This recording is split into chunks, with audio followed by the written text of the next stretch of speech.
Oh, the land of the free and the home of the brave. I'm a proud American from my birth to the grave.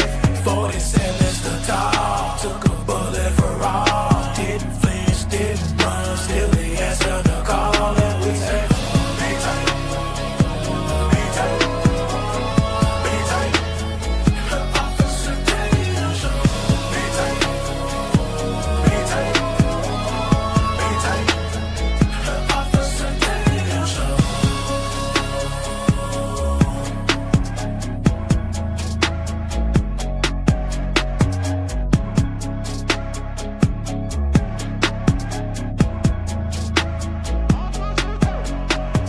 Oh, the land of the free and the home of the brave. I'm a proud American from my birth to the grave.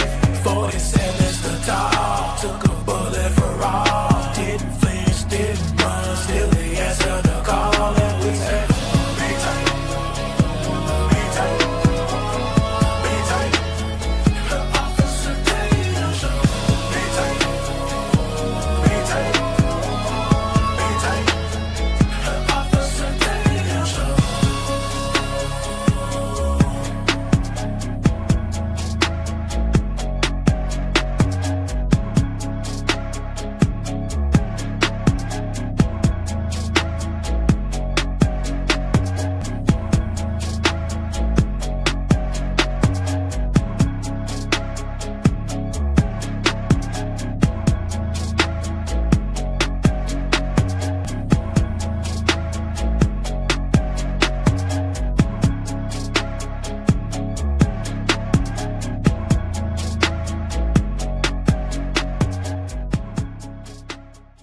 If you don't believe that we are in a fight today, you're sleeping under a rock. If you get hit and you lay down and you cry and you fold up in the corner, definitely you will not win the fight. We show up to win. Our culture needs a lot of you young people in here to step up and stand out. There is nothing or no principality, power, division, devil can stop us when we're united. They can only get you when you're divided. When I see the American flag, I see us progressing to something that can be awesome and great. And if you don't plan on winning then, you might as well go on the day.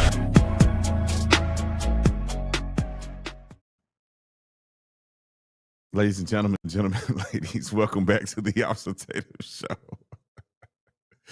See, I know what's going on behind the scenes. Some of y'all don't. You didn't catch it, but I love you anyway. All right, let's talk about a few things. I want to address some of the breaking news that just came out about President Donald Trump and his statement to Pam Bundy. And you know, what's funny is that I think the biggest disappointment is how inconsistent in communication these grown-ups have been, especially on our side. And this is why people were so upset.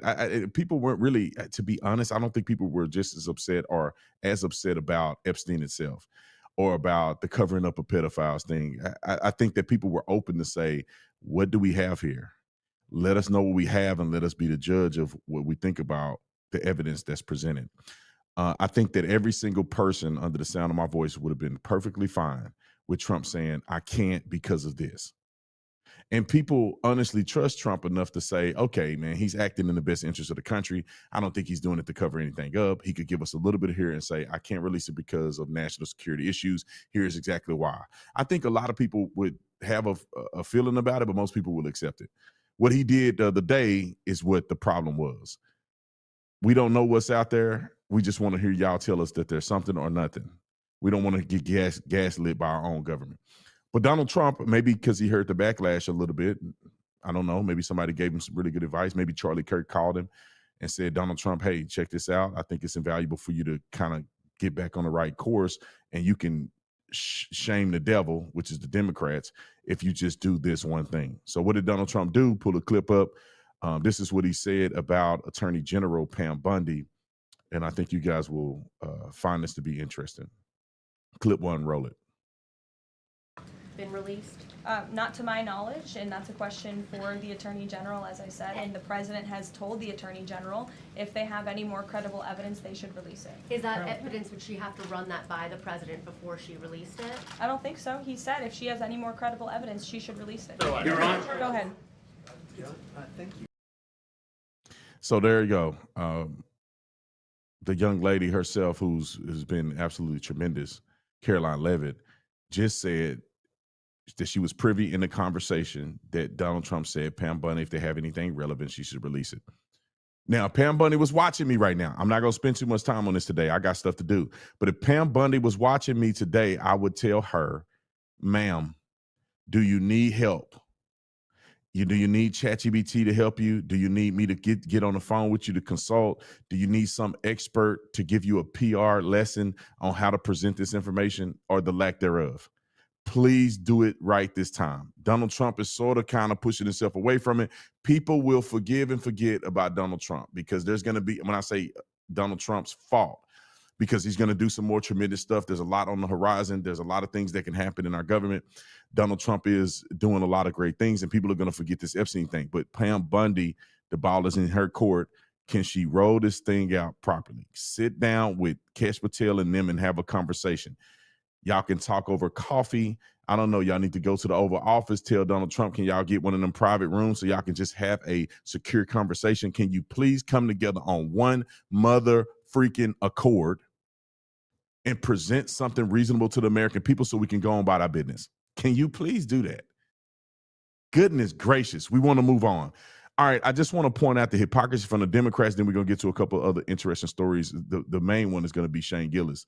I cannot believe they let him do a comedic skit opening at the opening, portion of the ESPY Award. I can't believe it. We're going to get to that in a minute.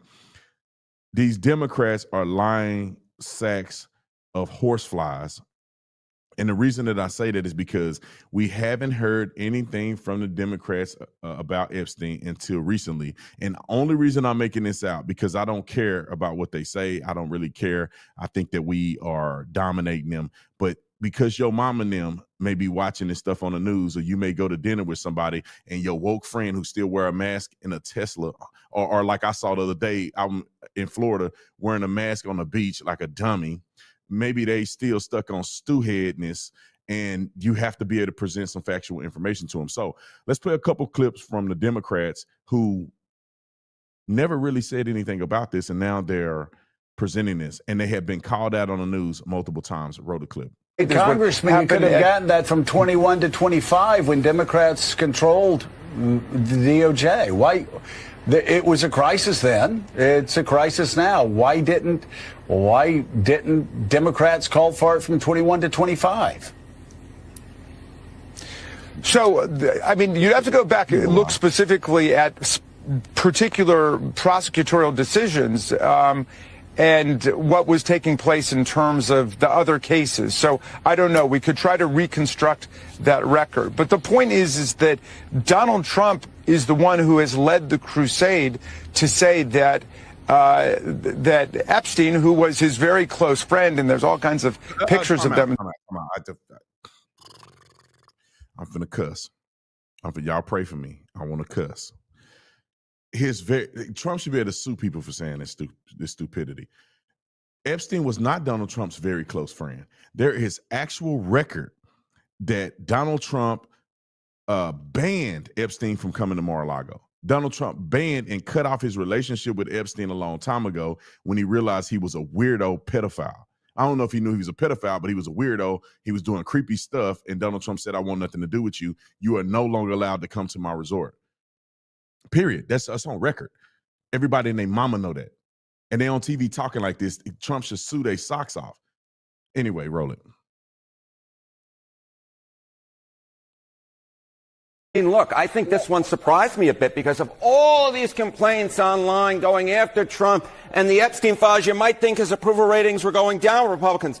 If anything, they're going up. Republicans who approve of Trump, look at our CNN poll. The prior one, 86%. The one out this week, 88% were Republicans. How about Quinnipiac? The prior poll, 87% approve of Republicans. This week out, 90% were Republicans. If anything, Donald Trump's approval rating has gone up since this whole Epstein saga started. He is at the apex, or close there too, in terms of his popularity with Republican voters, Epstein files, complaints, or not. You just proved that not everything online is real. Yeah.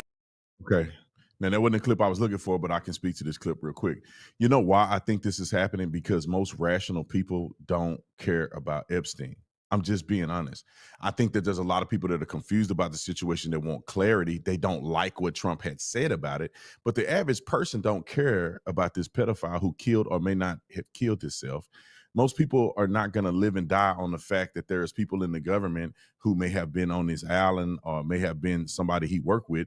Most people are not going to live and die on that hill. Most people are going to live and die at the grocery store, going to live and die with their wages. They're going to live and die whether or not people are going to get deported or not, or whether or not there's a terrorist attack that's going to occur on American soil, live or die on whether or not they have to pay excessive amount of taxes. They're going to live and die on the direction of education in the school system, whether or not they're allowing boys to beat up on girls in sports. You know, all of these different principles, this is where people live and die on. They don't live and die on this deep rooted conspiracy. And people misconstrue the word conspiracy. Conspiracy don't mean it's not true. Conspiracy means that it's a coordinated effort. So this conspiracy of the government colluding or working together with this weirdo, Jeffrey Epstein, I don't think people live and die on that. I just think it is a social media outrage. And that's why the Republicans' numbers are going up. The Republicans are doing the right thing. Let me just say this too, and I'll move on. I don't think it's just the Republicans are doing the right thing. It's that the Democrats are doing such a poor job. Like, I think this is how it happened. The Democrats do more to create Republican voters than Republicans do. I'm just telling you, it's the honest to God truth. Like, I don't think Republicans are doing stuff and they're communicating in such a great way that, you know, swaths of people are going over to the Republican Party. I think the Democrat madness is so unhinged that the average person is like, what? They advocate what? They're complaining about what? We never heard them talk about this. And then people are putting stuff together and they're like, the Democrats are evil. And so we're going to move on. We can go in post-production team and we could put some more clips together on this topic. But I want to move on to the next subject because I only got a limited time here in the studio today. But let's go to Shane Gillis. I had to talk about this. This is the craziest thing I've ever seen. And let me tell you something for you comedian heads, people that love comedy or that study comedy, you understand that Shane Gillis has to be probably one of the most confident and I would say prolific comics to be able to land these jokes and the lack thereof and correct and overcome some adversity in such a hostile environment. Anybody that speaks on stage, anybody that tells jokes on stage, you know that it's very difficult to perform when you have a crowd that's not on your side. It's easy to go to a Trump rally and get on stage and say whatever you want to say because people love you and they want to hear it and you know exactly what your base is. The hard part is to go to an unknown, uncharted territory where you don't know anybody and you're saying your same jokes and you're saying your punchlines and you're talking about stories where you feel emphasis on or you put emphasis on and people feel an emotional connection, but yet you're in a crowd where people are giving you the blank face. I did that one time at an event. I think Nick was with me. I don't know, Nick, if you were with me or not, but I did an event at a correction officer's thing. It was called Jail Con. And I'm on the crowd and the dude said, come do what you do, Brandon. And I'm like, I'm just going to come do what I do. So I was talking about politics and stuff. And it was full of black people and correction officers. And they were looking at me like I smelled like an onion. And I thought that they hated me. It was one of the most challenging speeches that I've gave because there was no amens and amens.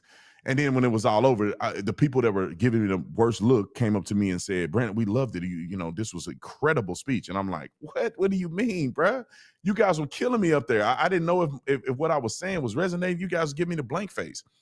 And so that's why I give a shout out to Shane Gillis for doing what you're about to see him do. This was, how we say? This was incredible. Okay, roll the film. Welcome to the 2025 ESPYs. I'm so excited to be here in front of so many amazing athletes. World champion Freddie Freeman is here. Give it up for Freddie. Yeah.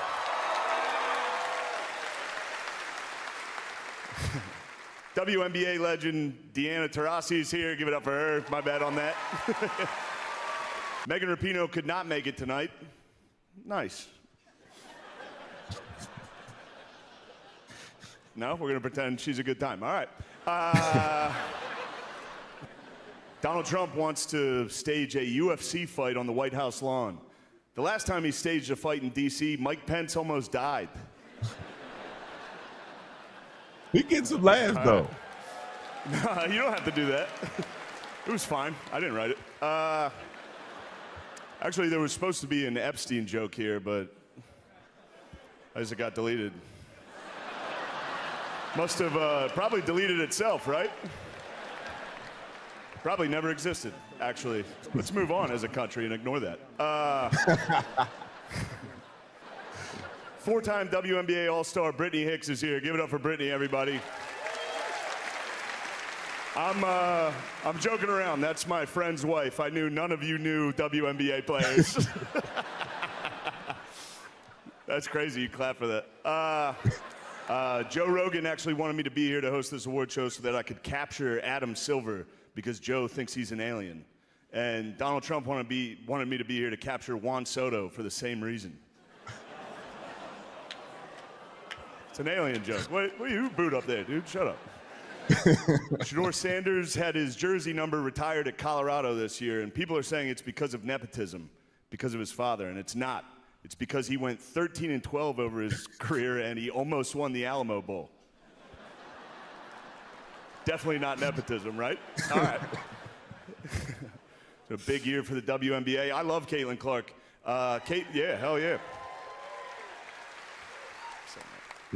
Caitlin Clark, she and I have a lot in common. We're both whites from the Midwest who have nailed a bunch of threes. Hold on, y'all. Hold on. How did he get away with saying this at the ESPY Award? This is like the Grammys. This is like some of these other big award ceremonies where all the celebrities are there. And this is just the sports version of that, where all the celebrities are there, all the athletes are there. And how did he get away with saying? They let him say he's banging a bunch of threes, or he banged a bunch of threes. This is so inappropriate for the moment, but I love it. Why do you love it, Brandon? Not because I'm a good Christian. I'm saved in the name of Jesus.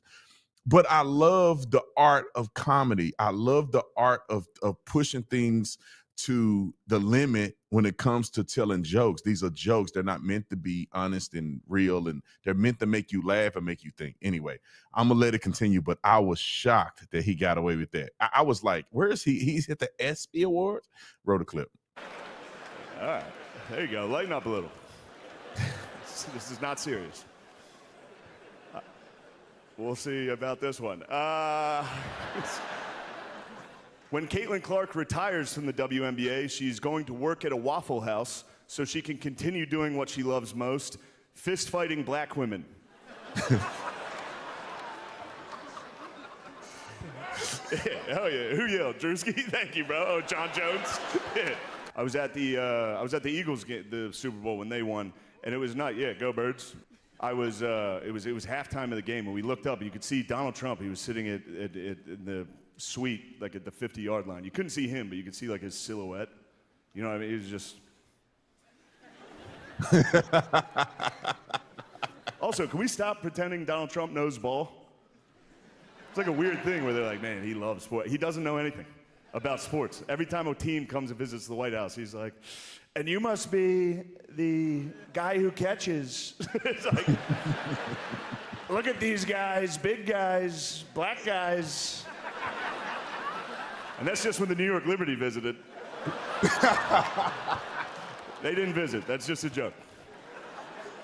But, oh my God. But it was halftime, and we looked up and we saw Trump. I was with my buddy, and I was like, we should just sneak up there and try to meet him. Oh my God. And we did. We got into his suite, which turns out it's pretty easy to get access to Donald Trump, which is probably why he keeps getting shot all the time. We just got right in there. But we're in there. He doesn't know who I am, but there's a line of people, and he's just shaking hands with everybody. And I was at the end of the line. But also, I took a picture with him, and I posted it, and people got upset about that. What the hell? He's the president. If Osama bin Laden was in the suite, I would have been like, yeah, you're crazy. All right. But he's shaking hands with everybody, and it's very funny. Trump does this thing whenever he meets somebody for the first time, even if he doesn't know him. He gives him like a crazy compliment. It's kind of nice. Like, he got to the guy next to me, and he was like, look at you, you're beautiful. And then he got to me and he was like, look at you, you're huge. I was like, thank you, Mr. President. But he shook my hand, he stood next to me. So I'm just, I was at the end of the line, so there's no one else for him to shake hands with. So he's just standing next. I got to hear him breathe for like a minute, just standing next to me, just. And then his daughter, Ivanka, walked over to us, which, by the way, so hot. She walked over, and it was halftime of the Super Bowl. I was hammered. I was like, hello. Your dad just said I was huge.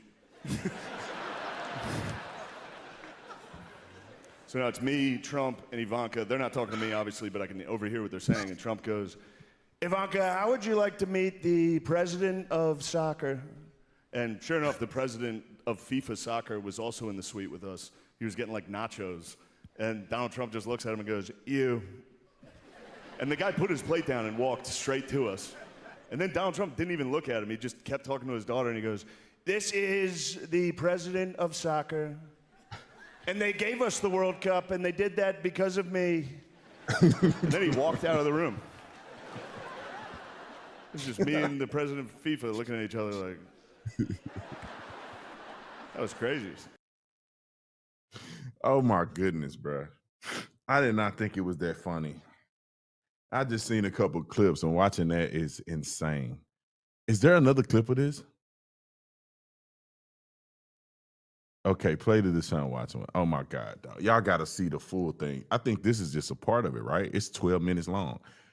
Oh my goodness, dude, it gets crazier. Roll the clip. I didn't write this. Put your hands where my eyes can see is what they say when Deshaun Watson gets a massage.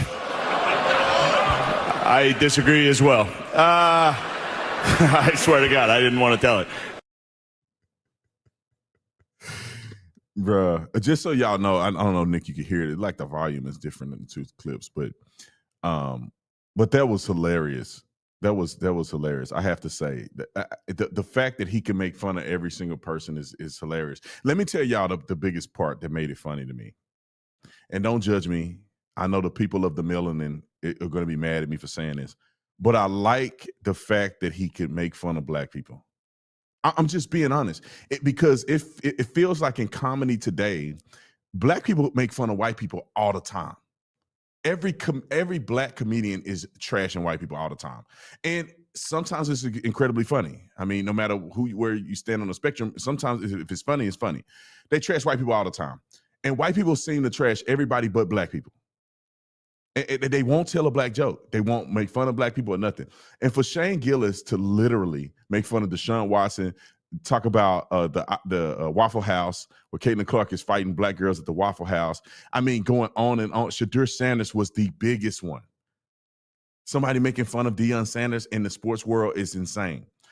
And that's exactly what he did. So shout out to Shane Gillis. It'll be really cool if I can get Shane Gillis on my show.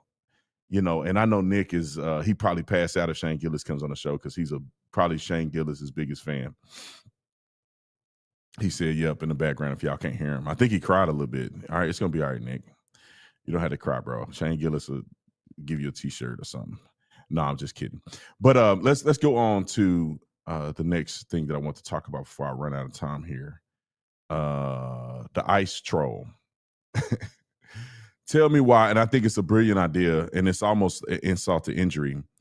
Should I say something or just let you interpret it from the clip? Maybe I'll just tell you because I want to introduce the clip to you. But the leftist protesters and everybody else had to endure not only the announcements from ICE telling them that the facility is not available for them to access it, but they had to hear it in Donald Trump's voice.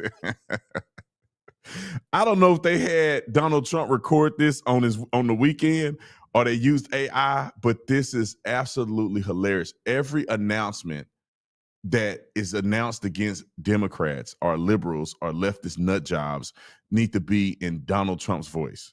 I just would love to hear the absolute meltdown. Roll the clip. Leave this restricted area and make me subject to detention. The department restricted area. Thank you. This is the Federal Protective Service. The facility is closed and not open to the public. Stay out of the area of the driveway to allow for vehicular traffic. Remain on the sidewalk or across the street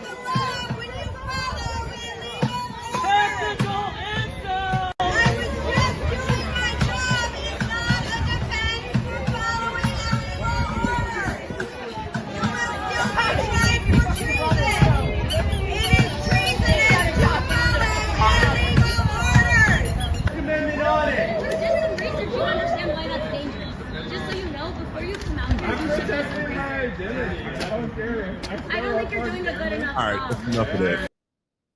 Now, because I'm a good man, I'm not going to call them retarded or anything. But the way that they're acting is absolutely ridiculous. And I know we know this, and I'm going to say this and move on.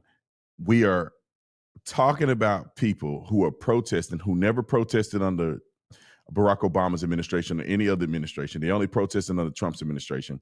And they're protesting to protect people who are illegally in our country. Many of them have committed heinous crimes. And that's the reason why they have deportation orders. And that's the reason why the ICE agents can find them. ICE agents are not, and put your liberal grandma and them on the screen, and your cousin and your uncle and that girl that you found on Tinder that's a raging liberal that you shouldn't be trying to date in the first place. Put her on the camera real quick and have her listen to this clip. We are not randomly deporting random illegal aliens. We cannot find them. We don't have record of many of them. We don't know what their status is, what their status is not, if they are not documented in this country. What they are doing is going after people who have a deportation order or a person that have committed a crime. That's how they know to go here, here, and here, and here. They're not randomly showing up to a random Home Depot just to pick up as many illegal Mexicans as they can. That's a waste of time. It's not effective. It's not efficient, and it's not sustainable because they would have to go to every Home Depot in the United States of America, which is several thousand stores. They're not doing that. What's happening is they're following up on deportation orders. How do you know, Mr. Tatum, that they're following up on deportation orders? Because one of my friends just got deported. And I consider her my friend. We don't talk every single day, but she was one of the first people that I met when I moved to Scottsdale, Arizona. Kauai Sushi is her restaurant. She opened 2 restaurants, and she is my age. I admired her. I thought she was incredible. She was a single mom at the time. I think she may have been dating somebody, but she was essentially a single mom at the time, running 2 restaurants in Scottsdale, Arizona. And the sushi restaurants were good. They had great service. People came from Japan to do that sushi. And me and her talked almost every week. I would go down to Kauai Sushi and eat in Peoria, and every week we would talk. I admired her. I thought she was a great person. I did not know she was in this country illegally. So this is what I will say, because people like to say, you say that you don't even know nobody. Wait till it's somebody you know. Wait till it's somebody you know. Now, me and her wasn't incredibly close, but the same sentiment remains, is that she was in this country for 20 years. Now, if the government is deciding to do this to her, I don't think that the government is wrong. The government is doing what the government ought to do. If you don't like it, you got to change the law. Now, you can walk and chew gum at the same time, because although I think that it's right to do according to the law and is justifiable according to the data that I've gathered about her immigration status, which she had a deportation order from 2005, which was 20 years ago. But also you can have enough compassion and reasonableness to say, maybe, just maybe, she had a legitimate asylum claim that needs to be revisited because she came to seek asylum in 2005 and it was denied. And that's how she have a deportation order that she's had for 20 years. Now, let me say this, because I want to play this clip, and then I'm going to give you guys a theory, not a theory, but a plan moving forward that I think we should consider as a country when it comes to people being in the country illegally, when it comes to deporting every illegal person and pathway to citizenship. I'm going to talk about it here in a second, but roll the clip for Kelly. Roll it. Facility for nearly the last 2 months. She's left her business, customers, and more importantly, her family behind. She's been here. She built successful businesses, gives back to the community, creates jobs for first timers, for high school kids, pays taxes. I mean, why would you want to remove somebody like that? Her businesses remain open, serving the Peoria community fresh sushi rolls at 2 locations, as its owner sits in a detention center with an uncertain future. And so taking me away from my family is just, it's very difficult. Does have what is called a final order of removal back to Hong Kong, and ICE tells me she will remain in their custody until she is deported. But that is a decision she and her family tells me she hopes ICE reconsiders. Now, I have to say this as a person that I know, because I can attest to a character to a certain degree. She was hardworking, very nice woman, you know, and I say we were the same age. She was able to build 2 successful businesses. She's a good person. To be honest, she's the type of people that we do need in our country, right? Somebody that's willing to work hard, somebody that can make a difference in the community, somebody that's not a drag on society. But the law is the law. Now, if there's ways to help people like this, right? If that's your family member, if that's somebody you know and you can help them, which means that if they need legal representation and you can do that, or if they get deported, if there's a way you can help them get back here legally, then I'm all for people doing that. But let me talk about this. And some of y'all are going to be mad at me for saying this, but I'm just being honest about what we're looking at as a country. People who commit crimes in America that are illegally here, or even here legally that are not citizens, should be deported immediately. You cannot stay in this country. You're committing crimes. Have enough respect for the United States of America and the resources that taxpayers are paying for, that you shouldn't be a drag on society. And a drag on society is us wasting our taxpayer dollar for police officers to show up at your house or investigate any crime that you committed in our country and you're not a citizen. I don't think that they should have due process or none of that stuff, to be honest. But we got the laws of the laws, so we shall follow them unless somebody changes them. Deported. You have to leave America. If you are here illegally in America, you should be deported. Now, let me just make this framework of an argument. We will not be able to deport every single illegal person in America. It will not happen. We can't do it. It's not going to happen. Now, we can lie to our constituency and we can sell them a nightmare and a dream. The fact of the matter is there is a due process portion of deporting people in our countries, in our Constitution. And so what happens with that is that if we're going to deport 11 million people, and we know it's over 20 million people that are here illegally, just say we deport 11 million, that's 11 million people that are going to have to go to trial. That's 11 million hearings. It's more money, effort, and energy to deport those people than to allow some of those people to add value to America. Let me say this. If you committed crimes, you need to be gone. If you're illegally in this country, they should prioritize the ones who have a deportation order. Now, if you've not committed a crime and you have a deportation order, or you have, or you're just illegally in this country, I think there should be an evaluation of getting some people an opportunity to work their way into some form of permanent residency or citizenship. Let me tell you why that's an effective measure. And I know people, I can feel the heat. Because if we don't, we're not going to have enough money and resources to deport everybody. The ones who are not committing crimes that are adding value to America, not the ones who are sitting on the government dole, they got to go. Let me just make sure this is clear. If you're illegally in our country committing crimes, or you're illegally in our country and you're on the government dole, not adding value, you got to go. If you're in our country illegally, or you overstayed a visa and you add value, we should evaluate those cases and spend our time on those. If we do not have a pathway to permanent residency or citizenship for millions of people that are in our country doing the right thing or trying to do the right thing, Democrats are going to do it. Can we put 2 mathematical equations together? We can't deport everybody. Democrats will do it if we don't do something.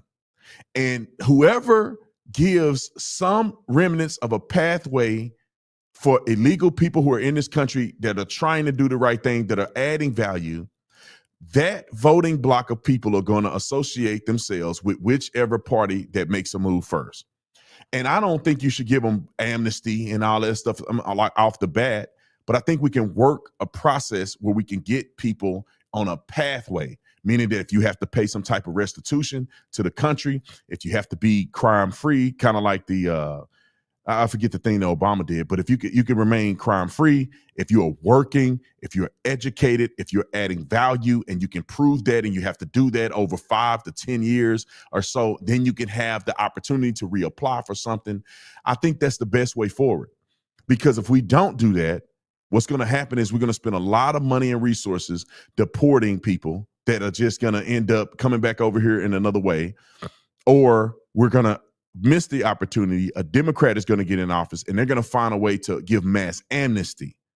So I think we need to control the environment, control the rhetoric, control the rules of engagement, And I think we will have a better opportunity to do something with this problem that have been created and passed down from generation to generation. Brandon, are you saying this because you know a girl that said, no, not really, because I didn't really know her that well. She not my mama. She not my family member. If she gets deported, it don't affect my life whatsoever. Somebody's still gonna run that sushi restaurant. But what it is that this is an example of saying these are the type of people we do need in America that are willing to work harder than most Americans are willing to work, to be quite honest. And they don't have to get citizenships and have all the same rights initially as we do, but she should be able to have an appeal to say, this is why I should stay in America. This is the value that I'm going to add. Because there's a lot of people here that don't add no value. And it is a drain on the system. And we don't even get to them. And in 20 years of deporting people, we still may not get to the people that are not adding value in this country. And they just going to be here draining the system. So priority one is to get the people who are committing crimes out of here. Priority two is getting the people that do not add value to America out of here. And then let's see if we can find a process for the rest. Still may deport them all, I don't know. But I think that's a conversation that we need to have. All right, last thing, and I got to get up out of here. This is going to be a short video. I just want to play a video clip of this clip from, I forget his name, Klug or something like that. He went on the street and did a street interview with these black girls. And I've been saying this forever, but I'm going to let y'all hear somebody else say it. And then therefore y'all can't say Brandon Tatum is an Uncle Tom Coon sellout. I've been saying this forever. Black people, a lot of black people, I'm not saying all, feel exactly like this woman feel. How do you know, Brandon? I grew up feeling like her. And I know every black person in my community feel to some degree like her. And this is why I say black people are the most racist people in American history, at least in this dispensation of time. And some people can justify it if they want to or not. But I think that we need to address it, because the fact that we say only white people can be racist, it opens up the opportunity for black people to be even more aggressive and outrageously racist in this country, causing division that we don't need. But I'm not isolating just black people. It's a lot of people that are stupid and racist. But I'm telling you, this is the underbelly that people don't want to talk about in the black community. And she said it out of her own mouth. Roll the clip. I am racist. Are you serious? Or are you... 100%. So you just don't like white people as a whole? No, I don't. I grew up in the South. I live in North Carolina. And it's just like the worst thing to be, really. Isn't it? Should we be judging people based on the content of their character and not the color of their skin? No, you need the color of skin is very important. It is important. Yeah. Okay, so the reason why I'm talking to people about this, you guys, really quick. By the way, do you agree with her? Yes, she does. I have a black son. I don't want my son come home with no white woman at all. He know better. Do you tell him that? Yes. How old's your son? 21. And he's not allowed to date. He could date who he want, but they can't come in my house, and I'm not gonna have no parts of it. I don't want no mixed babies. I want a black baby grandchild. That's what I want. Yeah. But other people could do whatever they want to do. Really quick, do you mind if I one more question? The reason why I'm asking this question is because there's a recent poll that was released, and it asked that question: do you agree or disagree with that statement? It is okay to be white? Only 53% of Black Americans said yes to that poll. Does that surprise you or no? No. Black people are really racist. Is that okay? Yeah. You seem to disagree with her. I feel like it's not okay to be racist. It is okay to be racist. But white people have made it where it's so easy to be racist. White people has put that foundation down, and it's just normal. I'm scared of it. Are you scared of me? Now, some people would like to say, Brandon, you being extra. But I grew up like this. And I'm not saying my parents were the ones that taught me. My parents taught me to treat everybody fair. But through peer pressure, society, movies, culture, I thought the same thing. I ain't never been bringing a white girl home to my house. Are you crazy? Like, I went to a school that was all black. One guy dated a white girl that went to our school, that didn't go to our school, but he dated a white girl at another school, and he killed himself. And there could be a multitude of reasons, but I think a lot of it was bullying. You can't bring it. What? If you try to be articulate and speak proper English, you get bullied when I was growing up because you're trying to be white. You wear your pants around your waist and you ain't sagging your pants, you trying to be white. And you get bullied and harassed. And it don't feel good as a young black man in a community like that. And black people that are not around white people feel like white people are racist and they hate them and they hate them. You know what I mean? And it wasn't until I went to college that I started realizing, well, wait a minute. I don't think white people are tripping like we think they are. And that changed and then I got saved, and then it really devolved from there. But it says the survey asked Americans about their views on race relations and other racial groups. Peer review shows that 56% of white adults said race relations in the United States were bad. 75% of black adults said the same. You go down here I'll skip over the crime statistics. I talk about this all the time. Perception of discrimination. A Pew study 2019 said 84% of black Americans say black people face discrimination. And this is where the conundrum happens. And I got to finish this real quick. This is where the conundrum happens. The reason that black people report this so much so is because their mindset is that white people are evil and that everything white people do, not every black person, but everything that white people do is viewed in a negative light. So when you already don't like white people, if somehow you go to a restaurant and you don't get service well, you think it's because the white person hates you. When you get pulled over by a cop because you hate white people and you think the worst of them, when a cop pull you over, just the mere pulling over of, you getting pulled over, you think it's a nefarious thing. That's the underlying racism that black people are exuding to the world that people are trying to ignore. So I just wanted to throw that out there. Just one of the examples of proving my point. I should write a whole book about it. And I think it's a problem that people need to call out. But anyway, I got to get up off here. I love you guys. Make sure you go to tatumstore.com. We got a new MAGA ACDC shirt that's incredible. I haven't even looked at how many sales have gone out of it, but I bet it's viral, just like some of the other stuff that we've had. So go on to tatumstore.com, and get that merch today. Also, don't forget ShenergyLife.com. ShenergyLife.com is a supplement company. If you want complete energy, you have to get Shenergy. That's a good tagline. I never even thought of that. I'm going to start using that. If you want complete energy, you got to get Shenergy. The day, the night drink. We have a little bit of melatonin in the night, 1 milligram, which is 5 times, 10 times, in many cases, less melatonin than your leading sleep aid. We use magnesium and ashwagandha, and you will get the best sleep of your life. I literally didn't take Shenergy last night, and I'm feeling a little sluggish. But when I take it, I literally don't even really need to take an energy drink throughout the day because I feel incredible. But if you take the night and the day, and you do that for a week straight, your productivity, I'm going to guarantee your money back. Your productivity will be insanely better than it was before you took Shenergy. So go to ShenergyLife.com, ShenergyLife.com, and make sure you join my Substack. I want to get the Substack up to about 100,000 people. But joining Substack is absolutely free. I want to keep it that way. Okay. Go to Substack, The Officer Tatum on Substack. Follow me. God bless you. God bless America. I'll see you guys tomorrow. I'm out.